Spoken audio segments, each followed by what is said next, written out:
It looks like Iran has just attacked an airport in Kuwait, and markets are responding, but not in the dramatic fashion that you would expect. Again, anytime that there's a peace deal that is announced, even if it's just, you know, expected, markets will rally 1 to 2% based off of that speculation. An attack is confirmed. The ceasefire obviously isn't present as of right now, but guess what? Markets are barely down less than 0.5%. So this is where you really get to begin to ask the question, is this a dip buy opportunity because markets do not care about what's happening in the Middle East, at least not right now, right? If you look at the NASDAQ market, we did see a sharp retracement. We quickly recovered.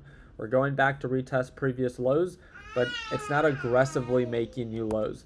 If you take into consideration what has happened, again, Kuwait International Airport has seen the following Iranian strikes. Supposedly 60 people have been wounded and one person has been killed after this attack. An additional wave of drones attempted to attack U.S. forces in Kuwait. They were downed and no American personnel and assets were harmed. So again, attacks are happening. Markets are slightly responding, but definitely not in the same manner in which they celebrate even just the talks of a peace deal.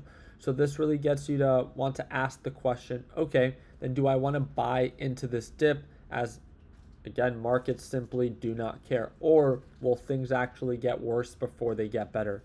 Oil prices are actually going back up, and oil ETFs, we can go to the United States Oil Fund. We can see that it's up 2%, but if you look at it on the larger time frame, it still has a lot of ground to recover based off of previous highs and the lows that it made just last week. There are some companies that are still doing incredibly well. Marvel, again, up another 5% after its amazing performance yesterday. We even have SanDisk up another 4.7%.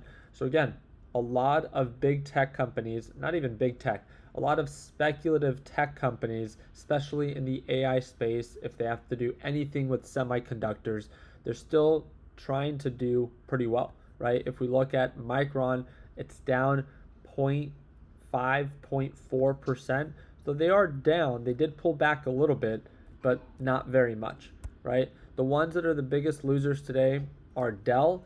Dell is down 5% after losing 6% yesterday. So could this be a dip buy opportunity as, again, it was a stock that was incredibly hyped up after Trump has promoted it, and it has had an amazing price performance for the past year, and on top of that, it did report better than expected earnings. So is this a possible dip buy opportunity, right? From overall highs of 589 to current lows of current lows of 412, it's down 15%.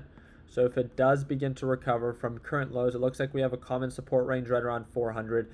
If it does begin to recover to previous highs, that's an 18% ROI.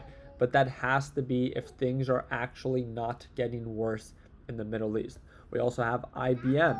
They are down 7.4%. And one of the biggest losers this week is definitely MSTR. MSTR is still on a free fall, and BTC made fresh new lows this week, dropping below 66,000 and still looking incredibly bearish. Remember, the more that BTC sells off, the more that MicroStrategy will also sell off. I want to remind you that BTC, based off of previous lows, was right around 60,000, but a common and strong support range right around 63,000. I don't trade Bitcoin, I don't touch Bitcoin, but I'm always open to the idea of shorting MicroStrategy. Again, we talk about this in more detail with our LPP team. If you want to learn more about how to short an overbought reversal or a stock that's consistently selling off, it does come at a greater form of risk, but if you want to learn how you can actually get started in doing that, it's the second link in the description down below to join our LPP team. I wanted to get your guys' take on it. What do you expect to do with what's currently happening with the market?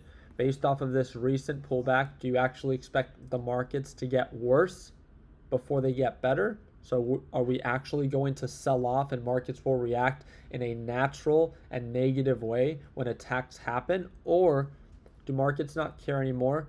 They're incredibly bullish, they're incredibly irrational. And are you buying into the dip and expect them to recover and push to new highs? Again, there is no right or wrong answer. It's all dependent on what you expect the market to do and what side of the aisle you're on, right? Are you bullish or are you bearish? There's no right or wrong. It's just how markets are likely to expect. So very excited to follow up. I'll do my part in keeping you guys up to date. Make sure you follow for updates. And don't forget, if you ever want to tune into our live trading sessions, it's the second link in the description down below. Appreciate you guys' time. Like always, let's make sure that we end the year on a green note. Take care, team.